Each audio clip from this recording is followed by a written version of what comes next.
अस्सलाम वालेकुम dear students. आज का जो हमारा टॉपिक है वो है Milton's treatment of Adam in book 9 of paradise lost. कि पैराडाइज लॉस्ट की जो बुक 9 है उसमें किस तरह से मिल्टन ने अपने कैरेक्टर एडम को ट्रीट किया है। टोटल ये 12 बुक्स हैं पैराडाइज लॉस्ट की, बुक 1 से लेकर बुक 12 तक। और जो हमारी पीयू के सिलेबस में है बुक 1 एंड बुक 9। और दूसरी जो चीज़ हमारे इस टॉपिक के अंदर कवर होगी वो होगी comparison between characters. Adam, Eve and Satan का जो कैरेक्टर है वो क्या रोल अदा कर रहा है और कंपैरिजन उनका क्या है, उसको उस सारे टॉपिक को हमने कवर करना है। थर्ड जो चीज़ आती है वो कैरेक्टर स्केच होगा। और उसके बाद वन एंड लास्ट जो होगी Saturn's role in seducing ewe, कि सैटर्न ने किस तरह से ईव को सेड्यूस किया था। तो ये सारी चीज़ें जनाब आज के टॉपिक में हमने कवर करनी है। और मज़ीद वीडियो को आगे बढ़ाने से पहले आपसे रिक्वेस्ट है कि चैनल को सब्सक्राइब करें और वीडियो को लाइक ज़रूर कीजिए। और एट द एंड अपने कमेंट्स जो हैं वो अपने कमेंट बॉक्स में ज़रूर लीव कीजिए। तो चलिए स्टार्ट करते हैं। सबसे पहला जो कपल है और parents of whole human race, वो कौन है? एडम एंड ईव हैं। God's art of creation. फिर उसके बाद हम ये देखते हैं कि उन दोनों को ईडन में रखा गया, जो कि बहुत ही खूबसूरत जगह है। हेवन के अंदर एक ब्यूटीफुल गार्डन समझा जाता है। और God had given them the liberty to enjoy everything available there. जो कुछ भी वहाँ मौजूद था उसके लिए उनको आज़ादी थी कि वो फुली उसको एंजॉय करें। और सिर्फ एक जो चीज़ थी जिस पर उनको उनके लिए रिस्ट्रिक्शन रखी गई थी और वो थी फॉरबिडन फ्रूट। और कुछ मज़ाहिब में कहा जाता है दैट वाज द एप्पल। और कहा यह भी जाता है कि वो गंदम का दाना था। और उसके बाद हम ये देखते हैं कि उन्होंने एडम एंड ईव ने जब इस चीज़ को एक्ट नहीं किया कि फॉरबिडन जो प्रोहिबिटेड फ्रूट था उसको खा लिया, और जो रिस्ट्रिक्शन लगाई गई थी उस पर प्रॉपरली एक्ट जब नहीं किया, तो क्या हुआ कि उनको पनिश किया गया। और किस तरह से पनिश किया गया? बाय एक्सपेलिंग फ्रॉम पैराडाइज, कि जन्नत से उनको निकाल दिया गया। इस तरह से उनको पनिश दी गई। तो ये जो है डिसोबीडियंस की उनको एक आप कह सकते हैं कि सज़ा मिली थी। और आगे हम कंपैरिज़न करते हैं एडम एंड ईव दोनों के कैरेक्टर का, कि दोनों जो हैं वो मेड ऑफ क्ले थे, कि मिट्टी के बने हुए, have stayed fast faith in God. और दोनों का जो पर्सनैलिटी में कुछ कॉमन फीचर्स भी हैं। और जो दोनों की पर्सनैलिटी है वो कहीं न कहीं जाकर एक जैसी होती है। तो दोनों जो हैं वो जो दुनिया के जो एक इंसान है, इंसान का जो कंपैरिज़न है, यानी मेल एंड फीमेल, उस तरह से कंपैरिज़न करते हैं तो इक्वली लव्ड ईच अदर। दोनों एक-दूसरे के साथ एक ही जैसा लव करते थे, लेकिन कुछ ओपिनियंस ये थी कि उनकी अलग भी हो जाती थी। और वो किस चीज़ पर उनकी ओपिनियन डिफरेंट हो गई थी? Opinion was divided about work, कि काम जो है हम सेपरेट होकर करेंगे यहाँ पर। Patience and fear of enemy. एक को जो है फियर है, एडम को जो है फियर था कि हमें अलग होकर, सेपरेट होकर काम नहीं करना चाहिए यहाँ पर। हमें जो है एक फियर है एनिमी का। अब एनिमी कौन है? सैटर्न है। अब यहाँ हमें पैराडाइज लॉस्ट में बताया गया है कि एक जो एंजल था वहाँ पर उनके साथ, वो उसने एडम को स्टोरी बताई हुई थी फॉलन एंजल्स की। और जो सैटर्न का फॉल था और जो कुछ हशर उसका हुआ है फॉलन एंजल्स और फॉलन सैटर्न के बारे में सब कुछ उसने वो एक स्टोरी सुनाई हुई थी। और वो बड़े अच्छे तरीके से इस बात को समझते थे, बिकॉज़ एडम वाज़ इंटेलेक्चुअल, ठीक है? बहुत विटी जो है एक इंसान थे, बहुत ही समझदार और बात को फ़ौरन पिक करने वाले। तो वो बड़े अच्छे तरीके से इस चीज़ को समझते थे। तो यहाँ क्या हुआ कि Eve possesses female charm and attraction, rational and convincing manner of conversation. उनके जो मैनर ऑफ कन्वर्सेशन था ईव का, वो कन्विंसिंग था। यानी उनके पास बड़े अच्छे तरीके से इस बात का सलीका था कि वो कन्विंस कर लेती हैं किसी को। और खुद भी बड़े अच्छे तरीके से कन्विंस हो जाती हैं, but highly over confident, short sighted and deluded। अब यहाँ पर क्या होता है, जो हर इंसान में कोई ना कोई कमजोरी मौजूद है। अब यहाँ पैराडाइज लॉस्ट में हमें मिल्टन ने बताया कि वहाँ जो है क्या हुआ कि मिस्टेक होनी ही थी, ये तो अल्लाह ताला की तरफ से लिखा हुआ था। तो वहाँ जो है ओवर कॉन्फिडेंट हो जाने की वजह से, अपनी ब्यूटी को प्रेज करने की वजह से वो सिड्यूस हो गई सैटर्न के हाथों। अब एडम किस तरह के हैं, मॉडरेट हैं, कंटेंटेड हैं और फोर साइटेड हैं। फोर साइटेड किस तरह से, बड़ी दूर की सोचने वाले, नॉलेज है उनके पास, मैनलीहुड है, और एक और चीज़ क्या है, पैशनेट लव है, और सेक्रीफाइस जो है ना वो करते हैं। सेक्रीफाइस किस तरह से करते हैं ये हम आगे चल के देखते हैं। अच्छा, अब सैटर्न का जो काम है वो क्या करता है, सैटर्न जो है पोजेस करता है ग्रेट डिटर्मिनेशन, उसके अंदर जो है एक ग्रेट डिटर्मिनेशन है। ये हमने सैटर्न की स्पीच से अंदाज़ा लगाया है। अनयील्डिंग है, जैसे हमने उसकी स्पीच की बहुत ही मशहूर लाइंस पढ़ी हैं कि वो कभी भी जो है अपने आप को किसी के आगे सबमिट या यील्ड नहीं करेगा, हमेशा से अनयील्ड रहेगा। स्कीमिंग माइंड है उसका, वो स्कीम्स बनाता है, किसी चीज़ को करने के ग्राउंड्स बनाता है, और एक चीज़ को प्रॉपर आप ये कह सकते हैं कि प्लानिंग के थ्रू वो ये काम करता है। Assumes the shape of serpent, ठीक है। अब आगे वो क्या करता है कि अपनी शक्ल जो है वो बना लेता है, किसकी तरह से, सरपेंट। सरपेंट होता है स्नेक, और ये जो है सबसे जो है जहरीला जानवर माना जाता है जानवरों में। और रिवेंजफुल है, प्रेज करता है फ्लैटरिंग को, फ्लैटरिंग करता है किसके साथ, ईव के साथ। उनको जो है वो एक रिवेंज में आकर वो ये काम करता है।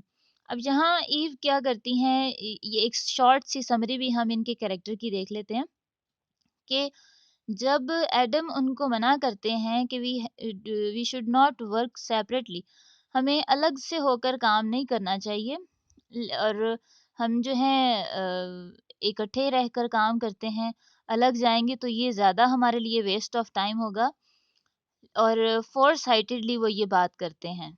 लेकिन उनको ये खौफ भी होता है दूसरी तरफ कि वो ईव से ये बात कहते हैं कि सैटर्न जो है वो हमारा एनिमी है, और ये डेंजर हर वक्त जो है, लर्किंग डेंजर है, ये हर वक्त हमारे सर पर मंडला रहा है, कहीं ना कहीं वो ज़रूर हमें सिड्यूस करेगा।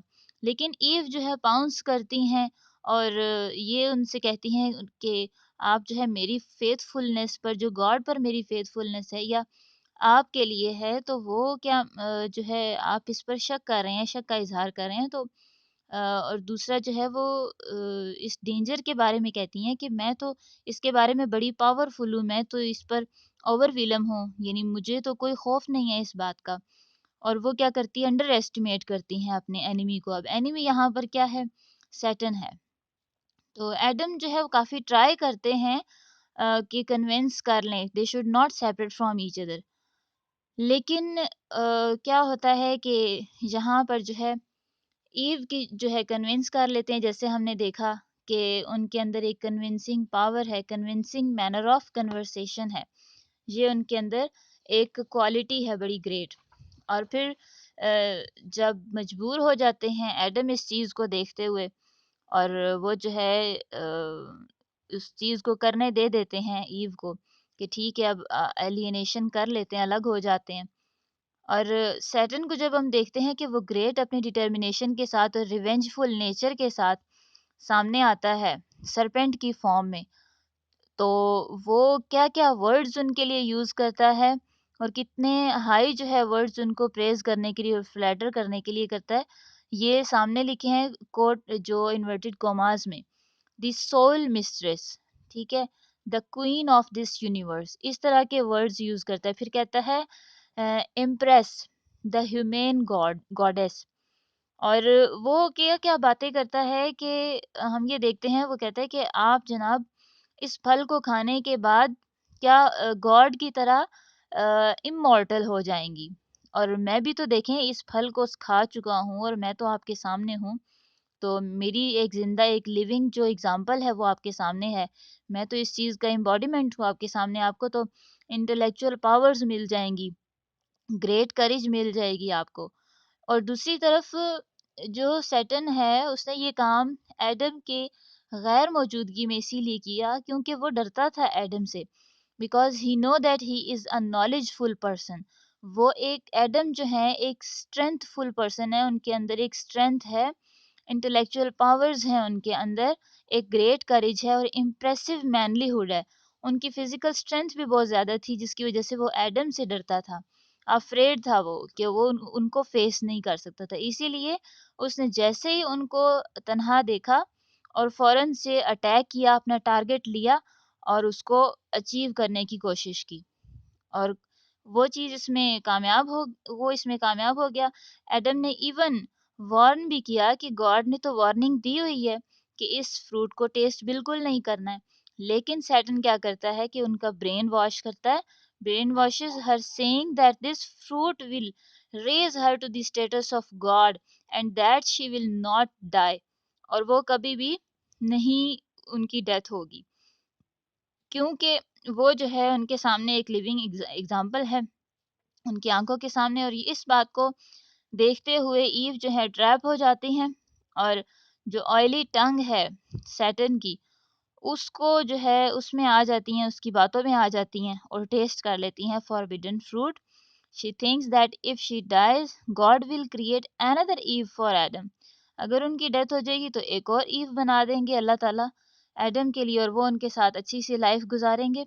लेकिन इस ब्लेंडर को करने के बाद जब वो एडम की तरफ आती हैं उनको बताने के लिए, तो काफ़ी ज़्यादा देर हो चुकी भी होती है और एडम जो है वो इंतज़ार करते हैं कि वो बहुत ज़्यादा लेट हो गई हैं, उनके आने में बहुत देर हो चुकी है और वो उनकी तलाश में निकल पड़ते हैं।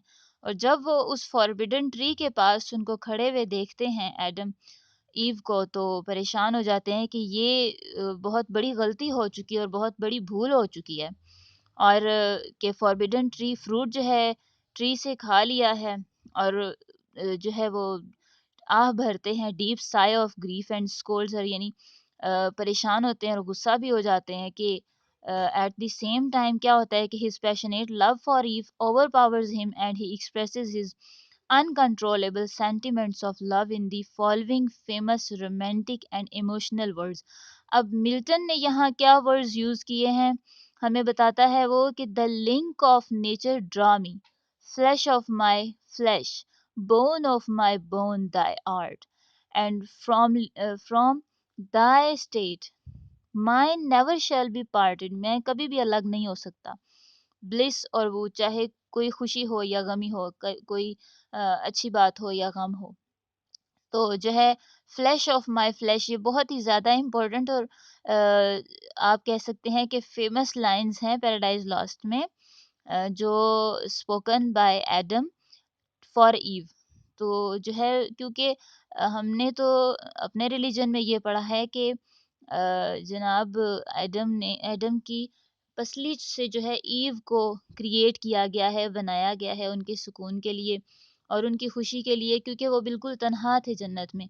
और उनके लिए एक जो है कह सकते हैं कि एंटरटेनमेंट के लिए उनकी लाइफ में जो है एक विमेन को भेजा जब, तो ये जो है वर्ड्स जब डिसोबीडियंस के वक्त उन्होंने ये कुछ वर्ड्स कहे, और एडम ने भी फॉरबिडन फ्रूट को डेलिबरेटली ले लिया, खा लिया, और फिर उसके बाद ही फील्स हिमसेल्फ इनकम्प्लीट, कि वो ईव के बगैर खुद को इनकम्प्लीट फील कर रहे थे। और ये जो है डिसोबीडियंस उन्होंने भी गॉड के साथ सामने की। और हम ये देखते हैं कि जो सैटर्न है वो जो है अपनी इस रिवेंजफुल और रिग्रेटफुल नेचर में को जो है एक अपने इस टारगेट को कंप्लीट करने में कामयाब हो जाता है, क्योंकि उसने अल्लाह ताला से मुकम्मल एक छुट्टी जो है ले ली थी कि मैंने ये करना है कि तेरी जो खलकत है मैंने उसको जो है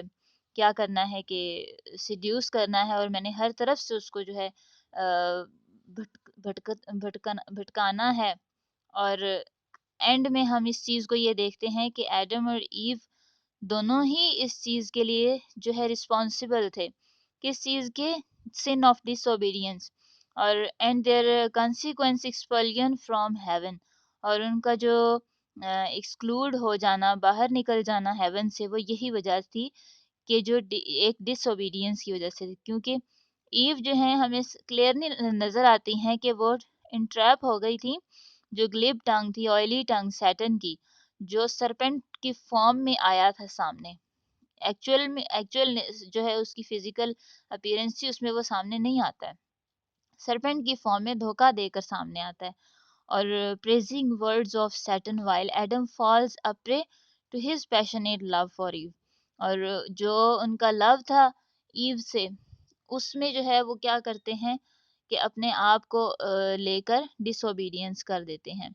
तो यहाँ जनाब हम देखते हैं कि जो एडम है वो बहुत ही हमें एक इत्मीनान वाले और एक फेथफुल टू गॉड और नॉलेजफुल पर्सन और फॉर साइटेड, ठीक है।